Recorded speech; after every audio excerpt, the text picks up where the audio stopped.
será sobre o testemunho de João Batista e os eu sou dito por Jesus, né? Veja, na primeira aula, o que mais forte que ficou da primeira aula foi que João, o evangelista, a pessoa que escreveu o Evangelho de João, ele começa o Evangelho de João com a palavra em Asher, que é, em grego, a mesma coisa que no princípio. É o mesmo começo que a Bíblia teve, que é Bareshim. Bareshim é em hebraico, no princípio. Sendo que João está falando... Ei, alguém está com o microfone aberto, por favor, desliga o microfone. Então, no princípio, Bareshim, de João, é um princípio mais antigo do que o princípio mesmo de Gênesis. Antes de tudo, antes de começar tudo que começou. Né? A segunda aula, a coisa mais forte que a gente aprendeu é que, desde Gênesis capítulo 3, a gente nasce criatura de Deus. E a gente só se torna filho de Deus quando a gente acredita que Jesus é Deus. E Jesus veio para nos salvar. Isso é dito em João. Mas a todos quanto receberam, deu-lhes o poder de serem feitos filhos de Deus, ao que creem no seu nome. Foi isso que a gente aprendeu. E também a gente aprendeu que houve 400 anos de um silêncio. O Antigo Testamento veio vários profetas falando, sendo que houve um período chamado período intertestamentário, que houve um calar. Deus calou todos os profetas, né? E o que foi que aconteceu nesse período? Primeiro, Alexandre o Grande, um jovem de 24 anos, que vivia ali na Macedônia, Grécia, ali num pequeno país, invade todo o Oriente, chegando já na Índia. E quando ele invade, ele vai ensinando o grego, ele vai ensinando não só o grego, mas vai ensinando toda a cultura grega, chamado de helenismo, aquele povo. Daí, para vocês terem a noção de como foi importante que o grego se tornou uma língua como é o inglês hoje em dia. Nascia judeus nesse local que aprendia, não sabia falar hebraico, sabia falar era grego. Então, por isso que houve a Septuaginta, que é a Bíblia traduzida do hebraico para o grego, que aconteceu mais ou menos 200 anos antes de Cristo, foi porque as pessoas sabiam, era grego, né? E aí, depois que Alexandre morre, houve o reino Seleucida lá na Judéia, que foi um período assim meio terrível, porque o rei Seleucida proibiu os judeus de lerem a Torá. Então foi quando houve uma revolta dos macabeus, de alguns judeus, e esses judeus, eles tomaram, e houve mais ou menos uns 100 anos de paz. Uma paz que os judeus puderam fazer seus ritos, sendo que os judeus fizeram a mesma coisa que os seleucidas fizeram. Os judeus obrigaram a quem vivia lá a se tornar judeu. Se não se tornasse judeu, até morria. Está entendendo? Houve uma obrigação de se tornar judeu. Foi nesse período que surgiram os fariseus, saduceus e os essênios, né? Aí, no ano 63 a.C., um general chamado Pompeu, de Roma, ainda não era Império Romano, começou e dominou a Judéia. Mais ou menos no ano 27 a.C., o Gaio, Lúcio, César, Otavianos Augustos, finalmente o César Augustus formou o Império Romano, e aí Herodes já tinha sido nomeado governador da Judéia, e foi nesse período que Jesus nasceu. Quando Augusto morre, toma posse como César, o filho de Augusto, Tibérios, e aí é quando Jesus é batizado, e aí é que acaba o período intertestamentário, porque alguém começa a falar de novo. E quem é que começa a falar de novo? O João Batista. Né? Depois de 400 anos, Deus levanta esse para falar. Então, o que é que foi que João, evangelista, o que escreveu, como é que ele inicia dizendo como foi que João, o Batista, começou a falar sobre Jesus? João, evangelista, disse assim, olha, houve um homem enviado de Deus, cujo nome era João, João Batista. Este veio para testemunho, para que testificasse da luz, para que todos crescem por ele. Não era ele a luz, mas para que testificasse da luz. Veja, pelo que João Evangelista diz, João Batista foi enviado por Deus. Segundo, ele veio com um propósito específico. Ele veio para dar testemunho. Terceiro, qual era o testemunho? Para testificar da luz, para falar da luz de Jesus. E qual era o objetivo de testificar da luz de Jesus? Para que todos crescem por ele, por João Batista, crer por Jesus Cristo, que Jesus Cristo era a luz. Mas o que é que acontece? João Batista não era a luz, né? Então, João Batista, para vocês terem bem saber quem era João Batista era primo legítimo de Jesus, filho de Zacarias e Isabel. João Batista em si mesmo era fruto, foi um nascimento milagroso, porque a sua mãe Isabel já era idosa quando ficou grávida de João Batista. O anjo Gabriel disse a Zacarias, não tenha medo, Zacarias, eis que a tua súplica foi ouvida, Isabel, a tua esposa, te dará à luz um filho, que porás o nome de João. Então, e no finalzinho, e conduzirá muitos dos filhos de Israel à conversão ao Senhor, seu Deus. Então, João Batista foi predito pelo anjo Gabriel, foi anunciado a seu pai, Zacarias. E para vocês terem noção como isso foi importante, naquela época, o fato de um casal não ter filho era motivo de maldição. As pessoas naquela época diziam assim, quem será que pecou? Foi o marido ou a esposa? E, normalmente, a culpa caía na esposa. A esposa fez alguma coisa que desagradou a Deus. Né? Era dessa forma, uma injustiça com as mulheres, mas era dessa forma naquele tempo. Né? E como era João Batista? João Batista era uma figura estranha, sabe? Mateus relata que ele se vestia com roupa feita de pelo de camelo, cinto de couro, se alimentava de gafanhoto e mel silvestre, vivia vizinho a Jerusalém, no deserto, né, e vivia batizando as pessoas.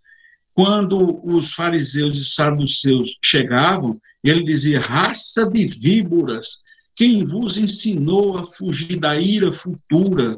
Quer dizer, era uma pessoa muito estranha, né?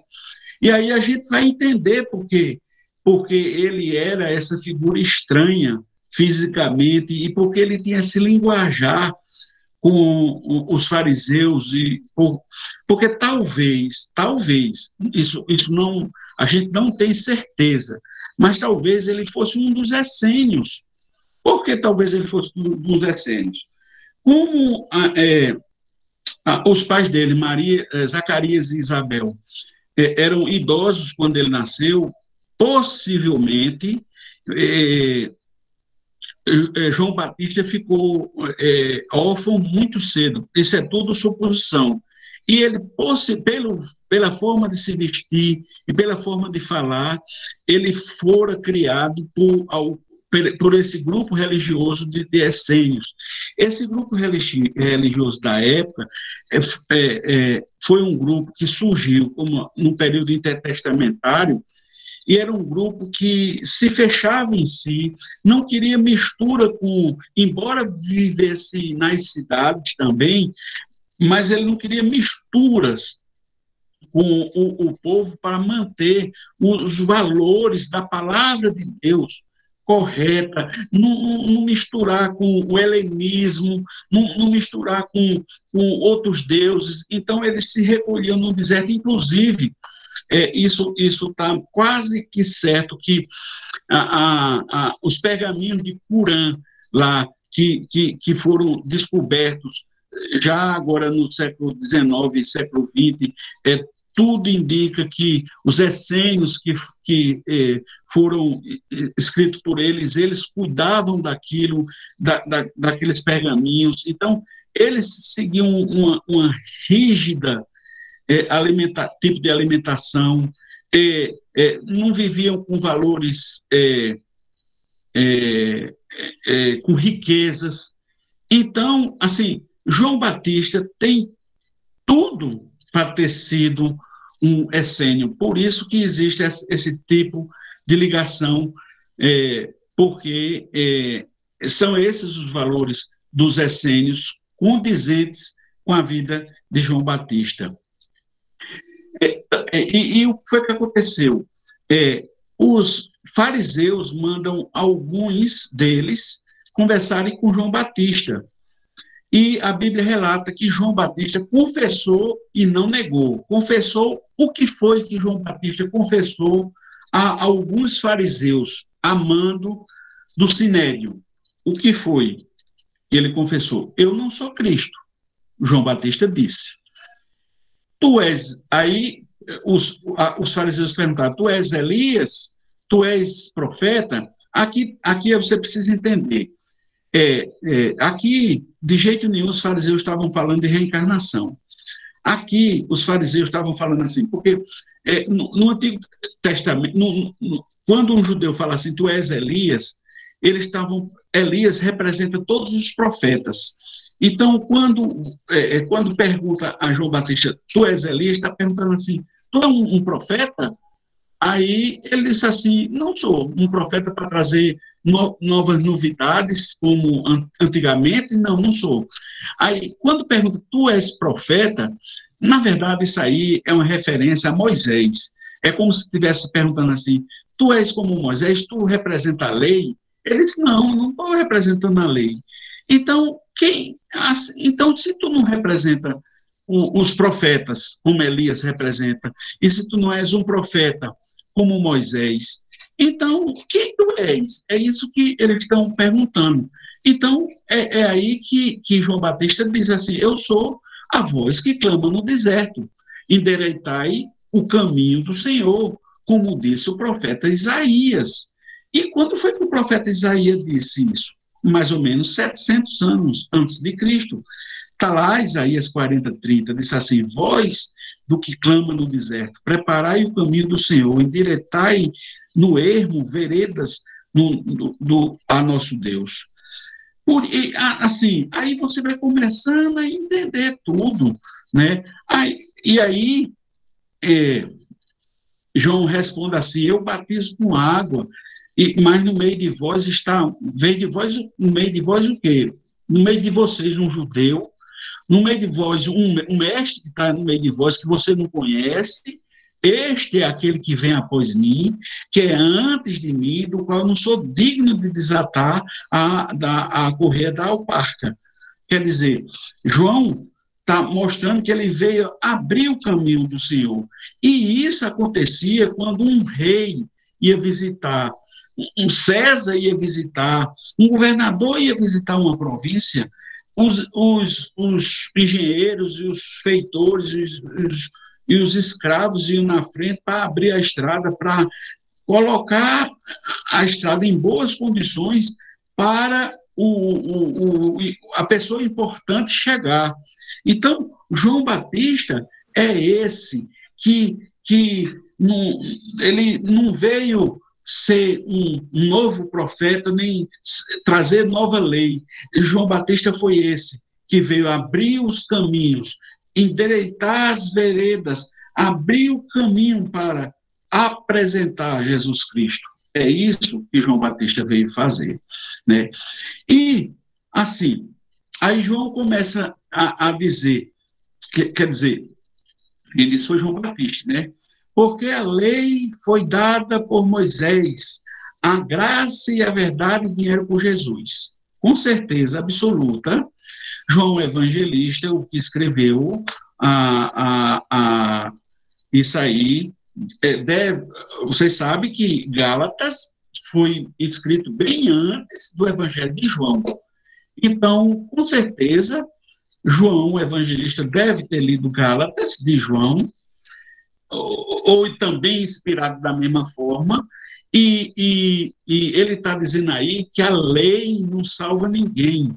Quem salva é Jesus Cristo, a verdade da salvação, a graça é Jesus Cristo, a lei não consegue salvar ninguém, a lei aponta para os nossos pecados, né? Que está no seio do Pai, esse o revelou, né? Então, assim, Jesus, ele nunca foi criado. Jesus não é um ser inferior ao Pai, ele é o próprio Deus Filho, né? Teve até uma pergunta importante de Joel na primeira aula sobre se existia uma hierarquia entre o Pai, o Filho e o Espírito Santo. Não, não tem não. Todos três, nenhum é inferior ao outro, embora Jesus, sendo Deus, como diz lá em Filipenses, não teve por usurpação ser igual a Deus. É assim, é assim, Jesus naquela humildade dele, de ter sido feito um homem e ter habitado entre nós, ele quis nos mostrar o que era humildade, mas ele não é inferior ao Pai, ele é o próprio Deus, né?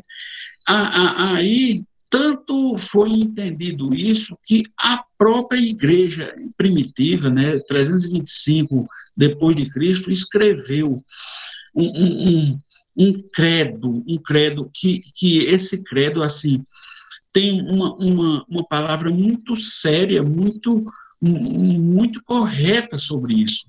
É luz da luz, verdadeiro Deus verdadeiro Deus de verdadeiro Deus, gerado, não feito. Jesus é gerado, não feito, da mesma substância do Pai. Assim, é como se, eu não sei, assim, é tão difícil explicar que é como se fosse um copo que tivesse a água sólida, gasosa e líquida, e é tudo uma substância só. É Deus Pai, Deus Filho e Deus Espírito, é Jesus, é Deus, são todos. É incrível que aqui, assim, em João a gente vê uma dupla revelação. Deus do céu, no batismo, ele aparece e diz: esse é meu filho a quem eu me comprazo, que eu tenho felicidade, que eu estou feliz. E quando Filipe, lá na frente, no capítulo 14, diz assim: Jesus, me mostra quem é o Pai. E Jesus disse assim: mas Filipe, tu não entendesse nada, Filipe. Como é que eu estou andando com vocês o tempo todo e ainda tu me diz assim, me mostra o Pai? Quem vê a mim, Felipe, vê o Pai?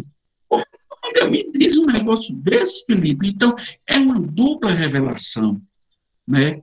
Eis o Cordeiro de Deus que tira o pecado do mundo, né?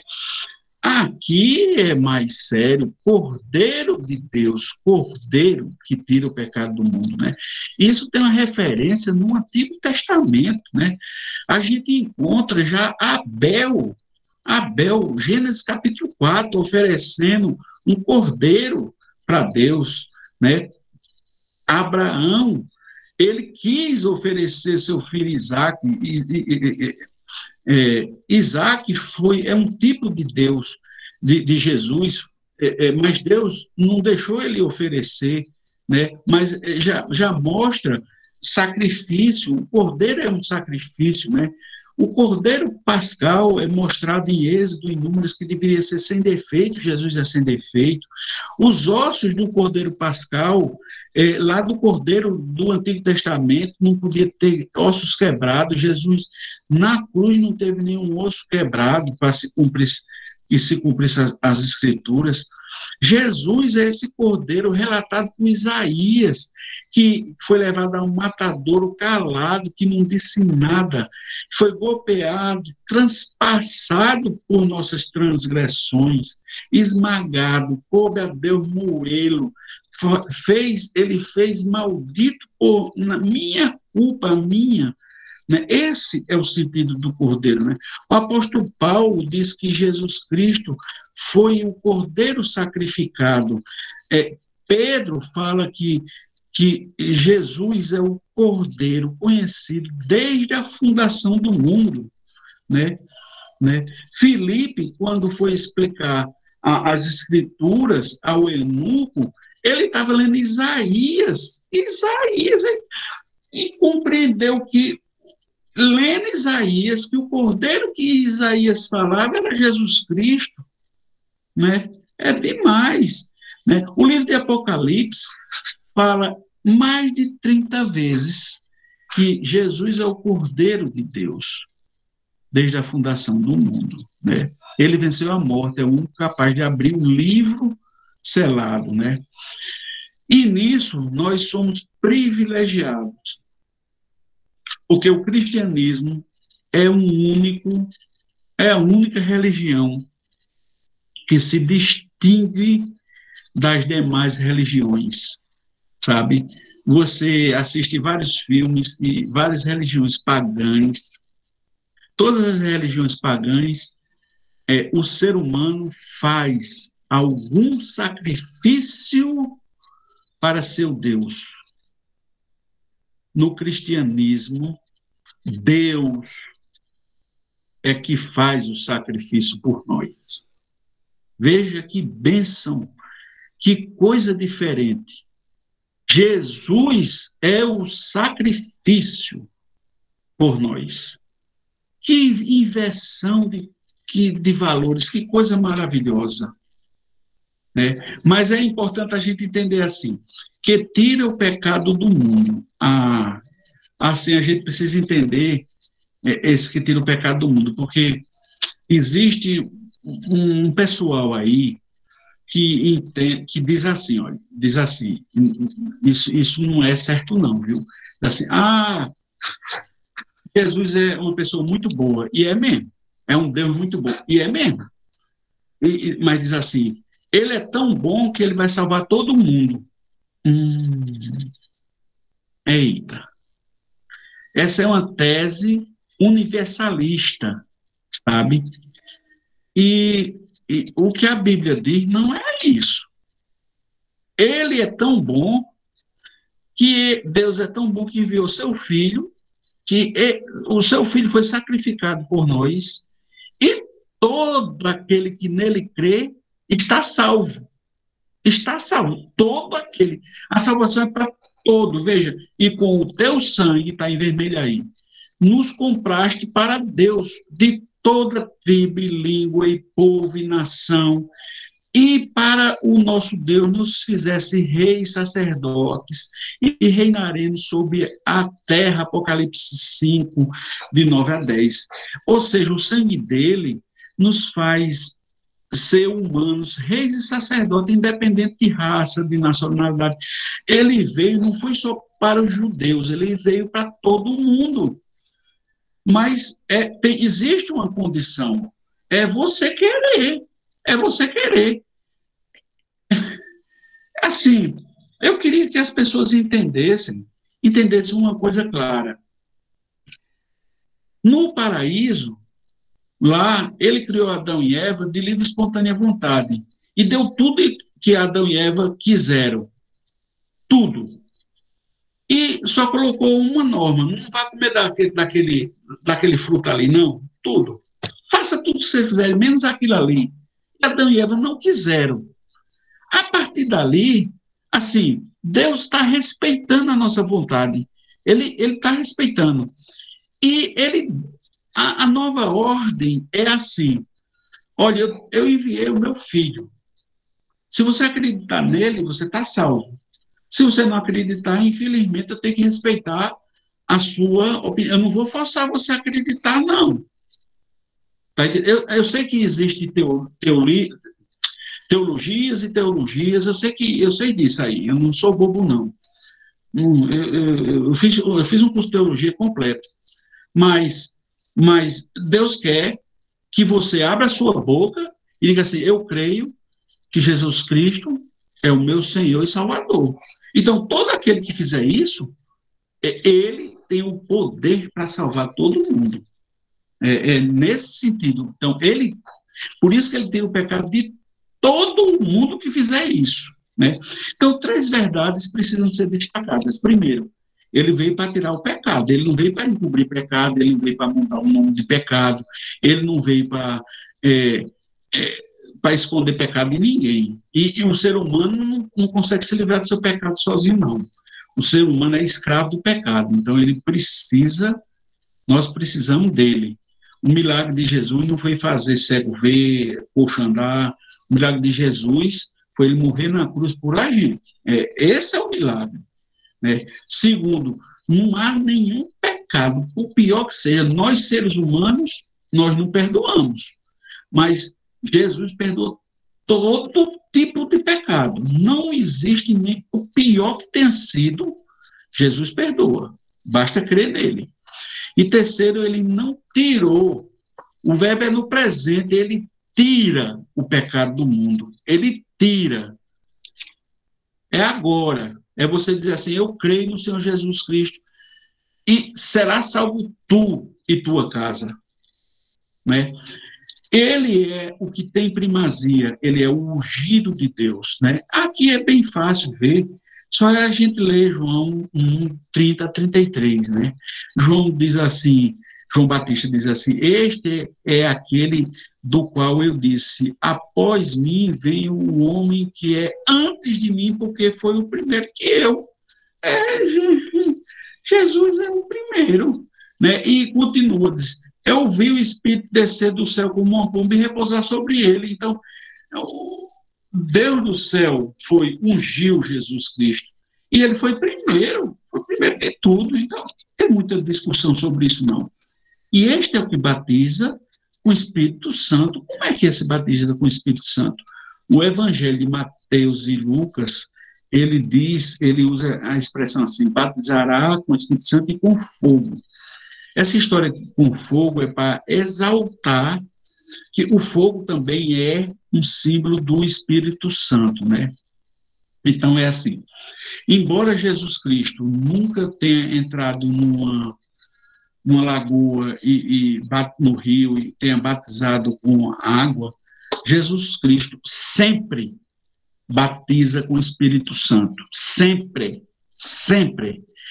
Todas as vezes que você ou qualquer pessoa na face da terra abrir a boca e receber Jesus Cristo como Senhor e Salvador, na mesma hora você recebe o batismo do Espírito Santo. O Espírito Santo vem morar em você, porque sem isso é impossível você abrir a boca e dizer assim: eu creio que o Senhor Jesus Cristo me salva.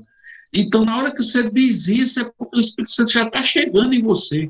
Então, esse é o batismo. Não atrapalhe com o dom de falar em línguas, não atrapalhe com o dom do enchimento do Espírito. O enchimento do Espírito é outra coisa, é outra coisa que a gente podia ter outras aulas sobre isso, mas não é o caso. Eu estou falando do dom da salvação.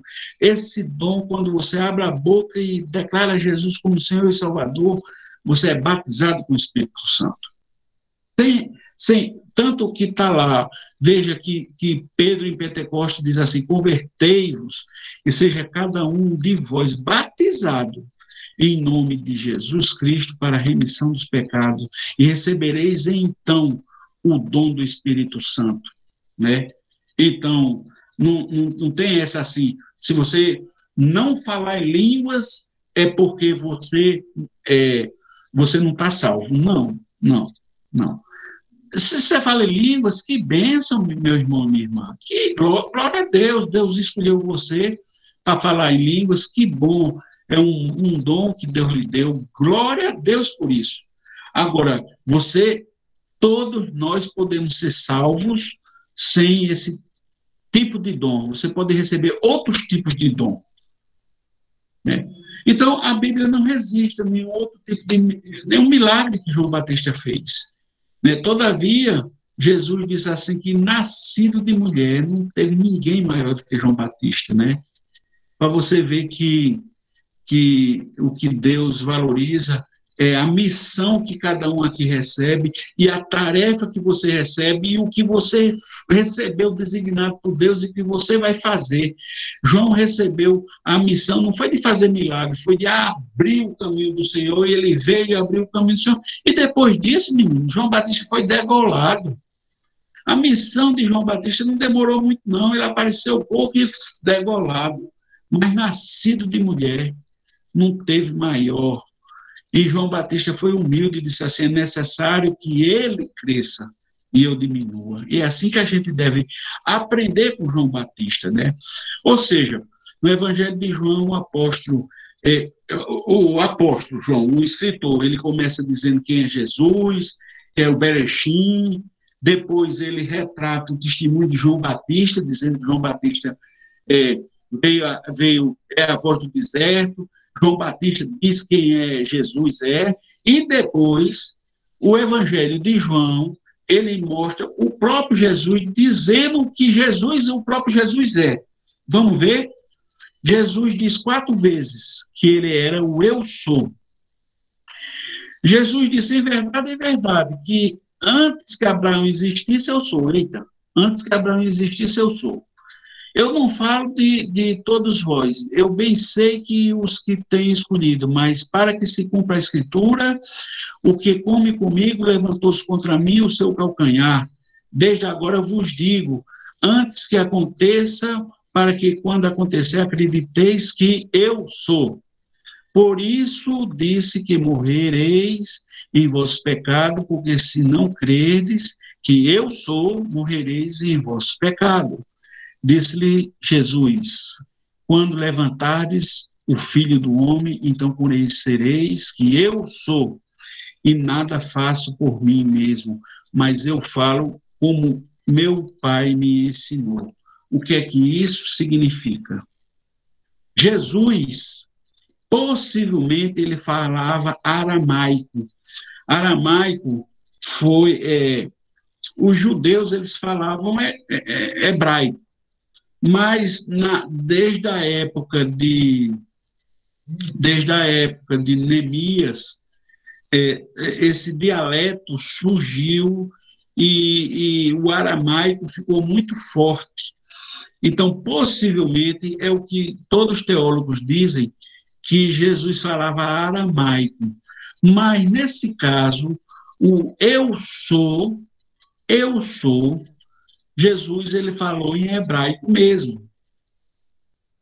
E qual foram as palavras qual foi o som que Jesus pronunciou? A gente não sabe exatamente, não. As letras que Jesus disse, quando ele disse eu sou, foram essas: Iod, Ri, Ruad e Ri. Essas foram as letras. Se a gente trouxer para as letras que a gente conhece foi YHWH. No hebraico antigo, quando foi escrito lá, isso, e a gente vai ver nesse minuto, e a gente está já acabando a aula, não havia vogal. Então, havia uma dificuldade muito grande em se pronunciar essa palavra, porque simplesmente não se sabia como pronunciar.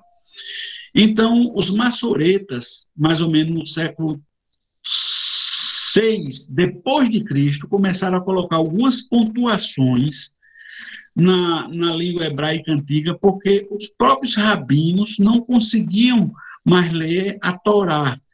Então, quando essa palavra começou a ser pronunciada, começou a ser pronunciada em Ahamu, Yaha, e começou a virar Ioha, Iaho, Ioha, Yehoah, que aí finalmente, quando foi traduzido para o grego, é Kyrios ou Adonai, que quer dizer Senhor. Então, eles não podiam pronunciar a palavra Deus. Eles não podiam pronunciar a palavra Deus. Eles tinham o maior respeito pelo mandamento: não pronunciarás o nome de teu Deus em vão. Como eles não poderiam pronunciar, então eles traduziram para Kyrios ou Adonai. Então, os judeus da época começaram, a toda vez que precisavam falar Deus, começaram a falar Kyrios ou Adonai. Então, o Senhor disse, não pronunciavam a palavra Deus ou Jeová. Jeová. Ainda hoje em dia, se você pegar um escrito de uma sinagoga judaica, eu peguei ontem para ver, eles, quando querem escrever a palavra Deus, eles escrevem dessa forma, D'-US, para não escrever a palavra Deus. Né? E o que é que isso tem a ver? Tem a ver com o período que Moisés fugiu do Egito e foi para a terra de Midian. E quando ele estava lá na terra de Midian, Deus falou com ele para ele ir buscar o povo dele lá no Egito.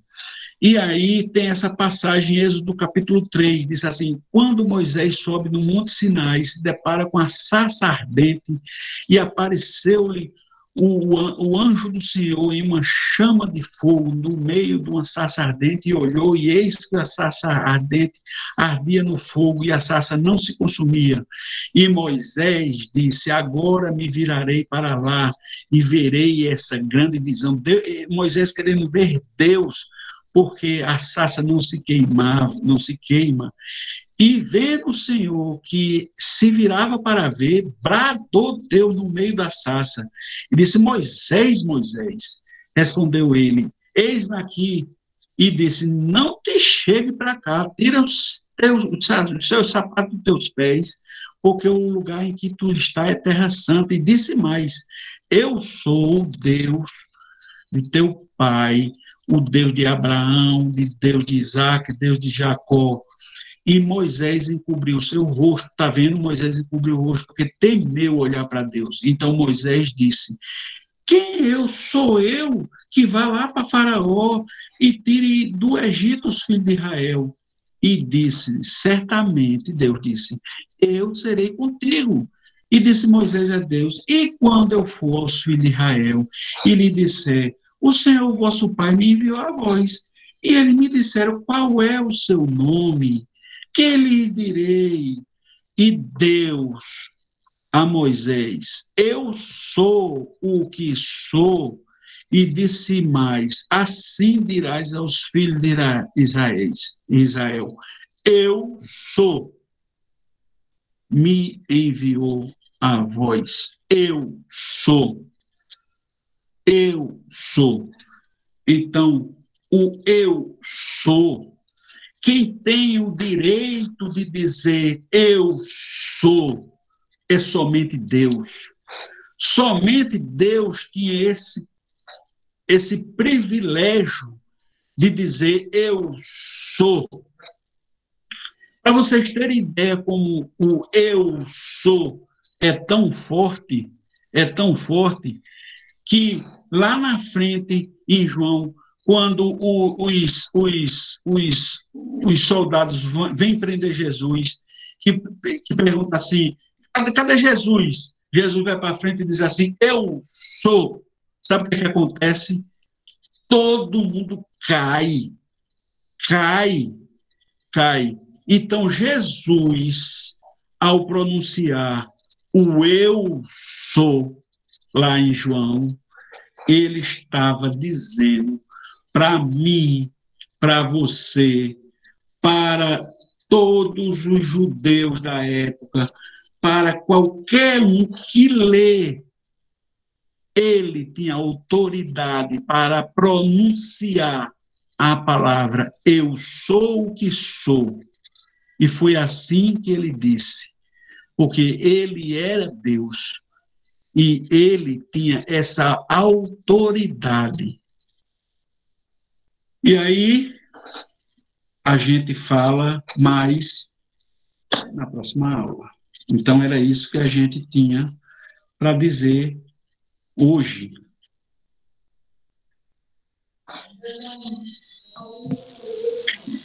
Graças a Deus a gente cumpriu o nosso objetivo e ainda faltam 14 minutos para a gente acabar. Pode, Jô? Então, agora eu deixo aberto o microfone